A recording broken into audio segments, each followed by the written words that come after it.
Cijena zlata prošlog mjeseca prvi put u povijesti prešla je $3000 po unci, potaknuta rastućim geopolitičkim napetostima i trgovinskim nesigurnostima.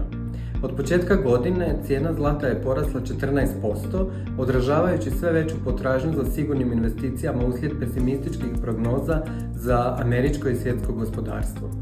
Ovaj trend rasta traje već 5 godina. Početkom 2020. unca zlata vrijedila je manje od $1500, a od pandemije se praktički udvostručila.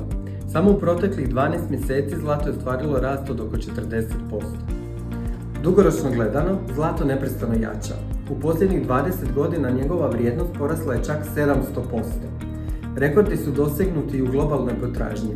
U 2024. godini kupljeno je čak 4974 tone zlata u usporedbi sa 4899 tona u 2023. godini. Ukupna ulaganja također su u porastu, dosegnuši četverogodišnji maksimum od 1180 tona. Koliko je zlato poželjna investicija, najbolje govori podatak da su Hrvati u investicijsko zlato u 2024. godini uložili više od 350 milijuna eura u odnosu na 50 milijuna eura prije 6 godina.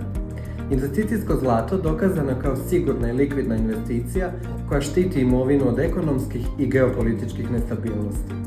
Stoga ne čudi da povjerenje u zlato nikada nije bilo veće i što njegova vrijednost nastavlja rasti. Ako i vi razmišljate o ulaganju u zlato, ali ne znate odakle krenuti, Aurodomus nudi besplatno savjetovanje. Naš tim stručnjaka prati kretanje na tržištu plemenitih metala i pruža vam ključne informacije za pametna ulaganja.